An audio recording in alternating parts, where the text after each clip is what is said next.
आता बघूया, स्थानिक स्वराज्य संस्थांची निवडणूक ही तळागाळातल्या कार्यकर्त्यांची निवडणूक आहे असं म्हटलं जायचं, मात्र कार्यकर्त्यांच्या या आशेवर त्यांचेच नेते पाणी फिरवत असल्याचं बोललं जाऊ लागलं। कारण नगर परिषद नगरपंचायतीच्या निवडणुकीत अनेक उमेदवार हे मंत्री संत्री आजीमाजी आमदार खासदारांचे नातेवाईकच दिसतात आणि यामुळे आयुष्यभर केवळ सतरंजाच उचलायच्या का असा प्रश्न कार्यकर्त्यांकडून उपस्थित केला जातोय। आणि यामध्ये जर आपण बघितलं, गिरीश महाजन जामनेर नगर परिषदेत त्यांच्याच पत्नी साधना महाजन तिथे उभ्या आहेत, तर देवेंद्र फडणवीस यांचे मामे भाऊ आल्हाद कलोती हे देखील चिखलदरा नगर परिषदेकरता उभे आहेत। तर चंद्रनील नाईक जे राज्याचे राज्यमंत्री आहेत त्यांच्या पत्नी पुसद नगर परिषदेकरता मोहिनी नाईक या उभ्या आहेत। तर मंत्री आकाश पुणकर यांनी आपल्या वहिनी अपर्णा पुणकर यांना खामगाव नगर परिषदेकरता नगराध्यक्ष पदाकरता तिकीट देऊ केलेलं आहे। तर रामराजे नाईक निंबाळकर जे विधान परिषदेचे माजी सभापती आहेत त्यांनी फलटण नगर परिषदेत त्यांचा मुलगा अनिकेत राजे नाईक निंबाळकर जे स्वतः ॲडव्होकेट आहेत त्यांना नगराध्यक्ष पदाकरता उभं केलंय। तर भुसावळ नगर परिषदेमध्ये संजय सावकरे जे मंत्री आहेत त्यांनी त्यांच्या पत्नी रजनी सावकरे यांना नगराध्यक्ष पदाकरता तिकीट देऊ केलंय। तर किशोर पाटील जे शिवसेनेचे आमदार आहेत पाचोरा नगर परिषदेवर पत्नी सुनीता पाटील यांना नगराध्यक्ष पदाकरता तिकीट त्यांनी देऊ केले। तर संजय गायकवाड जे शिवसेनेचे आमदार आहेत यांनी बुलढाणा नगर परिषदेवर त्यांच्या पत्नी पूजा गायकवाड यांना नगराध्यक्ष पदाकरता तिकीट दिले। तर भाजप आमदार मंगेश चव्हाण यांनी त्यांच्या पत्नी प्रतिभा चव्हाण यांना चाळीसगाव नगर परिषदेवर नगराध्यक्ष पदाकरता तिकीट देऊ केलेलं आहे। तर संगमनेर नगर परिषद इथे देखील आपण पाहिलं तर अमोल खताळ जे शिवसेनेचे आमदार आहेत त्यांनी त्यांची भाऊजाई सुवर्णा खताळ यांना नगराध्यक्ष पदाकरता तिकीट मिळवून दिलंय। तर संगमनेर नगर परिषदेत आणखीन एक चुरशीची लढत, सत्यजित तांबे जे आमदार आहेत त्यांनी त्यांच्या पत्नी मैथिली तांबे यांना संगमनेर नगराध्यक्ष पदाच्या निवडणुकीकरता उभं केलंय। तर भाजप नेते राजन पाटील यांनी त्यांच्या सुनबाई प्राजक्ता पाटील यांना अनगर नगरपंचायतीकरता उभं केलंय। तर रणजितसिंह नाईक निंबाळकर जे माजी खासदार आहेत त्यांनी फलटण नगर परिषदेकरता त्यांचा भाऊ समशेर सिंग निंबाळकर यांना तिकीट मिळवून दिलं। तर शिवसेनेचे आमदार चंद्रकांत पाटील यांनी मुक्ताई नगर परिषदेवर त्यांची मुलगी संजना पाटील हिला तिकीट मिळवून दिलं। पुण्यातील बोपोडी जमीन खरेदी प्रकरण चर्चेत असताना सामाजिक कार्यकर्त्या अंजली दमान यांनी अजित पवार यांच्यावर आणखी एक गंभीर आरोप केलाय। आरोप आहे मुंबईतल्या 580 खाटांचं हॉस्पिटल अजित पवार यांच्या भाच्याला देण्यात येत असल्याचा आरोप दमानी यांनी केला। यावरून त्यांनी मुख्यमंत्री देवेंद्र फडणवीस यांच्यावर सुद्धा टीकेची झोड उठवली आहे।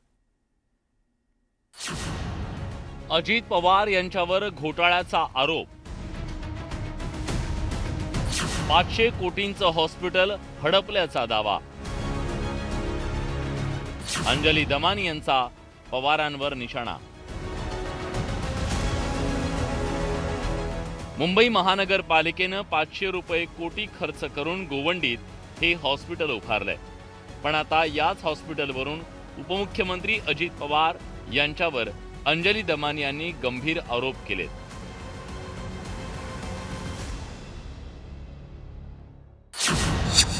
मुंबई महापालिकेनं 580 बेडचं शताब्दी हॉस्पिटल बांधलं, पण विरोध डावलून पीपीपी तत्वावर देण्याचा घाट घालण्यात आलाय।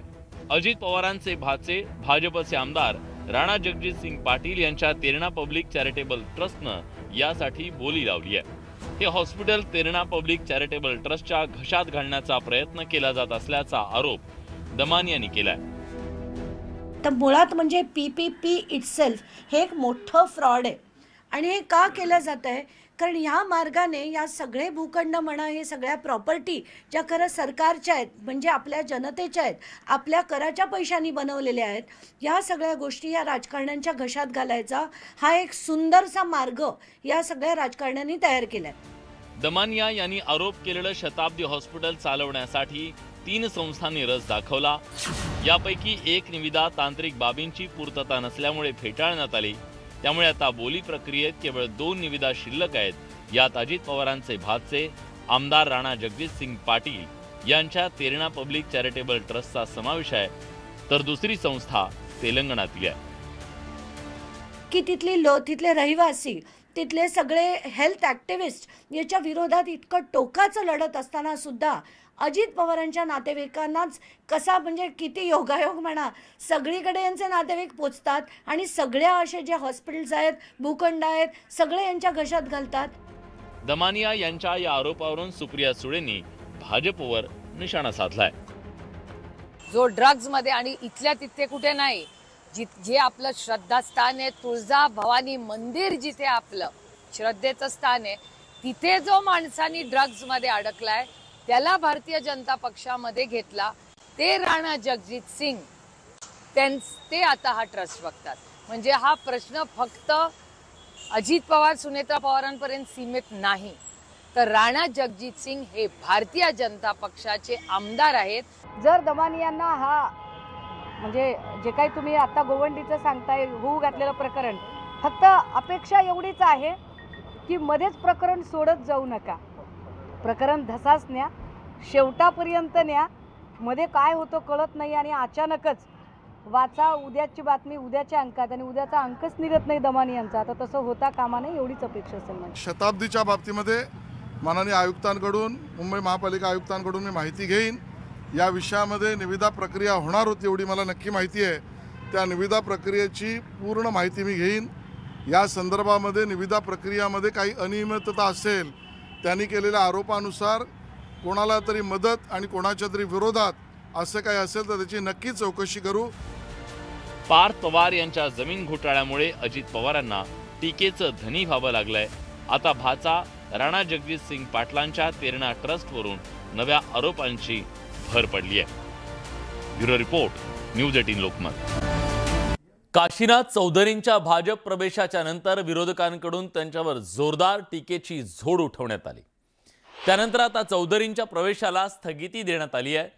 महाविकास आघाडी सरकारच्या काळात 2020 मधील गडचिंचले साधू हत्याकांड प्रकरणामध्ये चौधरींवर भाजपनं प्रमुख आरोपी असल्याचा आरोप केला आणि आता त्याच चौधरींना पक्षात घेण्यात आलं. त्याचबरोबर 4000 कार्यकर्ते भाजपात गेलेत. उद्धव ठाकरे मुख्यमंत्री असताना हे प्रकरण घडल्यानं भाजपनं आंदोलन केली. या प्रकरणात काशीनाथ चौधरी साधू हत्याकांडातील मुख्य आरोपी असल्याचा आरोप भाजपनं केला होता. शिवाय भाजपनं याच घटनेवर शिवसेना आणि महाविकास आघाडी सरकारवर तीव्र टीकेची झोड उठवली होती. त्यानंतर भाजपनं प्रवेश स्थगित करत आरोपांवर पडदा टाकायचा प्रयत्न केला. शिवसेना प्रमुखाचं हिंदुत्व व्यापक हिंदुत्व आहे. भारतीय जनता पार्टीचे हिंदुत्व बाजारू हिंदुत्व, स्वार्थाचं हिंदुत्व, स्वतःच्या हिताचं हिंदुत्व आणि मताच्या राजकारणाचं हिंदुत्व. अशा पद्धतीनं मला वाटतं पालघरच्या घटनेचं जे आहे, जे आरोपी आहे त्यांनाच भारतीय जनता पार्टी जर क्लीन चिट देत असेल, सोबत घेत असेल, तर मला असं वाटतं असं बाजारू हिंदुत्व त्यांना लखलाव. मलाही आश्चर्य वाटलं की जी व्यक्ती आमच्याबरोबर काम करत होती त्यांच्यावर आरोप झाले. एवढे आरोप महाविकास आघाडीच्या काळात भारतीय जनता पक्षानेच काशीनाथ भाऊंवर केले आणि तीच भारतीय जनता पक्ष आज त्यांचा प्रवेश घेते. म्हणजे भारतीय जनता पक्षाला याचं उत्तर द्यावं लागेल आणि मी उत्सुक आहे या उत्तरासाठी.